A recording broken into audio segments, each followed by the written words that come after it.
IVM. $100. That's all it takes to begin your journey with Bitcoin and Ethereum. No, really. With CoinSwitch, you can start investing in over 100 cryptocurrencies with just 100 rupees.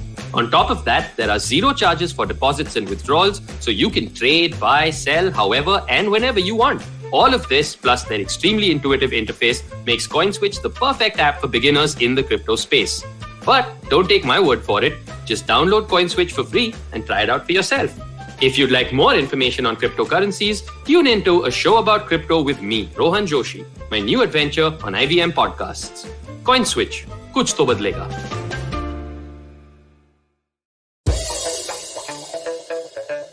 Here's your smart fact of the day. Well, did you know that about 65% of people skip online video ads? So you're not alone. Whenever you skip that YouTube ad, 65% of the people skip alongside you. And most people skip ads out of habit, with 76% out of the 65% saying that they do so because it's an ingrained behavior. It's a habit of sorts. Welcome to Smarter with Sid. And in episode 11, this is what we are trying to get answered. How do you get viewers to skipping ads? As a marketer, what do you do? Now, here's the interesting thing. Should we be trying to get people to skip ads? Is that the goal really? So let me explain. Let's take a few steps back. Okay. Let's assume that all these people, the 65% of these people who are skipping ads because they want to have a sense of control over their viewing pleasure or their viewing habits or whatever. And it's so deeply ingrained that now they're skipping ads left, right, and center, even though the ad may be a good one or it may be relevant also. Now, in this case, how do you get viewers to skipping ads? Or are we fighting a losing battle? Now, this is where the goal comes into the picture, right? So if I look at it as a marketer, what am I trying to do? I'm not trying to either get people skip an ad or not skip an ad. I'm trying to get people, interested in my product, interested in my service, interested in what I'm selling or what I'm trying to create demand for or what I'm trying to create pull for. So that essentially remains the goal. And that goal can be towards new customers, it can be towards existing customers, increasing their usage or increasing their loyalty or whatever your marketing objective is. But trying to get people not to skip an ad is like a sub goal, and actually the main goal is about, getting people to actually feel that urge to connect with your product. Now, but the main doorway seems to be these ads that you're showing and which people like you and me actually are skipping. Now think about it. If we are looking at it from the eyes of a marketer, we get really upset. But 9 times out of 10 as customers, we are skipping ads or we are putting, YouTube premium or ad blockers or whatever it is. But let's assume for a minute that you still have to look at creating that particular ad, right? Now, if I have to create that ad, let's look at something positive. Now, is there something positive about this glum scenario? Now, here's the interesting thing. Of all the people who are actually skipping ads or not skipping ads rather, okay, they are very interestingly paying a lot of attention. So when they don't skip, people pay a lot of attention to YouTube ads. Based on eye tracking technology, Google and Ipsos found out that attention paid to YouTube ads is almost 85% higher than advertising on TV. This means that brands can make an impression on ad skippers or entice users to watch the entire ad placement. But how? How do you do that? Are there any specific hacks that we can use? Now, the funny thing is, I don't know about hacks. I really don't know about hacks. But right now, where it seems to be is brand versus performance marketing. Essentially, all kinds of communication that is happening is either towards developing a brand, whether it's online or offline. So you're creating some sort of demand or pull, and performance marketing is all about conversion to numbers or metrics. And a lot of times people are actually getting skewed because, of the demand for results rather. in the immediate quarter or something, being so heavy duty on each one of them, that performance marketing seems to be ruling the roost. Now, if I'm trying to push something through performance marketing, even through ads on, let's say, YouTube, it's going to be very, very difficult. And especially if all brands are doing that, or if all products or services are doing that. Now, brand versus performance marketing, another key aspect is brand marketing is all about creating that pull.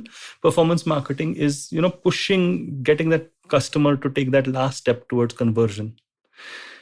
So, first of all, if you're trying to get people to not skip an ad, maybe you need to have some kind of communication that is not pushing.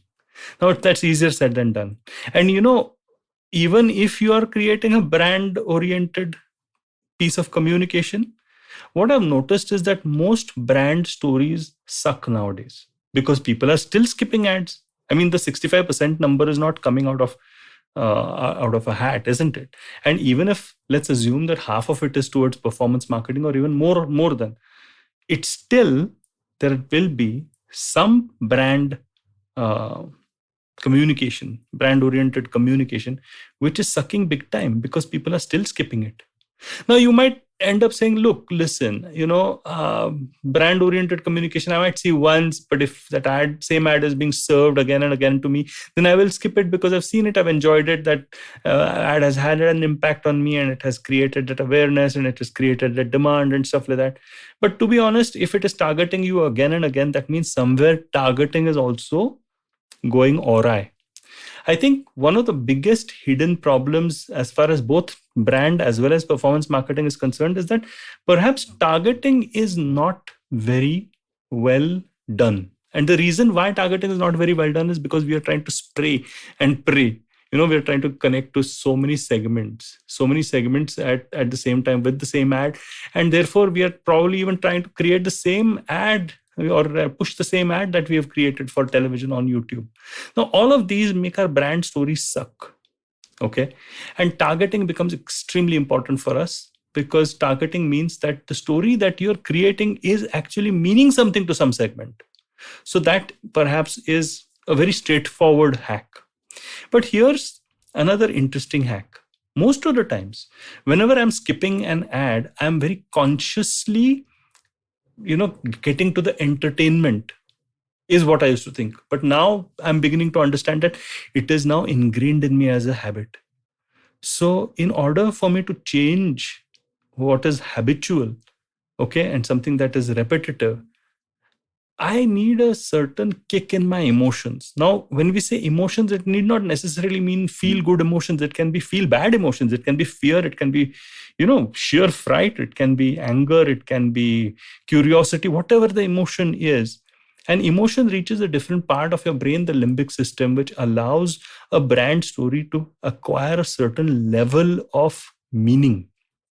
Now, that meaning is not exactly apparent if we are only trying to do performance marketing, which is all very conscious oriented and which just signals that, hey, this is an ad sort of thing.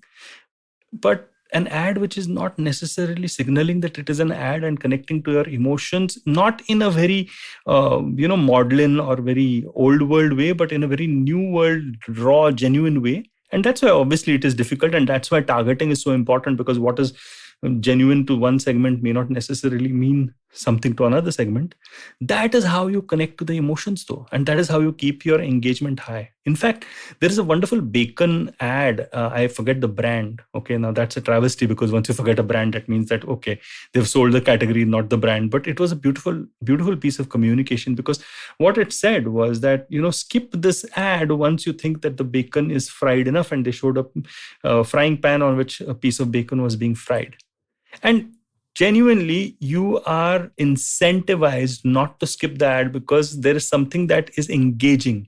And you can almost smell the bacon, to be honest. If you're a non-vegetarian, you'll know exactly what I'm saying. So the engagement becomes high when I've broken through that barrier of inertia and habitual residue. And this can only happen if we kind of move away from a campaign oriented approach to a conversation oriented approach. I think I've spoken about this in one of my earlier podcasts, but no harm in closing out this one by reiterating this. If you are beginning a conversation, you don't begin the same conversation again and again with people that you're talking to, isn't it? I mean, people will, from your own family, will throw you out. So campaign centric approach is probably, from the old world, and that's why it is doing that. But imagine having a conversation, a real conversation that is connecting to emotions and connecting to, very specific targets. Then you will have high engagement. So here's the answer, folks. Not easy, but the way in which you get viewers to skipping ads is to actually address a different part of the brain which is connected to emotions and make brand stories suck less. Forget the performance marketing side of it. That is a necessary evil. But make brand marketing suck less through the stories because those stories then mean something. Well, I hope you liked this episode of Smarter with Sid. Yeah. And I think that the most important thing for us is to have these debates, have these discussions, and have these ever-evolving answers. That's the only way in which we'll get smarter, isn't it? And that's how we make each other smarter, I suppose. 1% smarter every week. That means we are a lot % smarter by the end of the year. And hey, if you like podcasts like these, just go check out the stuff that IVM's putting out and do follow me. I'm the Traveling Professor on LinkedIn and Instagram. Ciao then. Hey, it's been another great week on the IVM Podcast Network. On Cyrus Says, Chunky Pandey brings the nostalgia for the 90s while sharing his journey as an actor. We'd like to welcome Audiogan to the network. It's an old show about design. We want to kick off this season with Jay Datta, design head at Make My Trip and Go Ivy Bo. He's also the founder of Design Up. On The Habit Coach, get to know more about human mind and curiosity. On This Round is On Me, we dive deep into the electric vehicles and what the cars of the future are going to look like. On The Wire Talks, a fascinating conversation on why the poet Kabir is not only significant but relevant to our times. And on Advertising is Dead, let's understand internet culture, meme marketing, and lots more. Do follow us on social media. We're IVM Podcast on Twitter, Facebook, Instagram, and LinkedIn. And remember, if you're enjoying this show or any other show for that matter, please do tell a friend. Word of mouth is the best way to spread the word about a podcast you love. And finally, we'd like to thank our sponsors this week: Seat, Cred, Global Victoria, Bank of Baroda, Intuit India, and CoinSwitch Kuber. Hi everybody, just wanted to ask everyone for a quick favor. We're running a brand survey right now and would really appreciate it if you could let us know what you think about the advertising on IVM. Go to ivmpodcast.com/survey and do let us know. As part of this, we'll be selecting 10 random participants and sending them some IVM swag, so do fill out those surveys. सफर, रास्ते, मंजिल और मुकाम अक्सर ये हमसे कुछ कहना चाहते हैं, पर हम हैं कि अपनी रोजमर्रा की जिंदगी में इन्हें सुनने से कतराते हैं। नमस्ते दोस्तों, मेरा नाम है केशव चतुर्वेदी और मैं आपको ले चलूंगा कुछ ऐसे सफर पर जहां आपको एक नया नजरिया मिलेगा सफर और मंजिलों को देखने का। आइए इन किस्से कहानियों में डूब जाएं। हर मंगलवार और शुक्रवार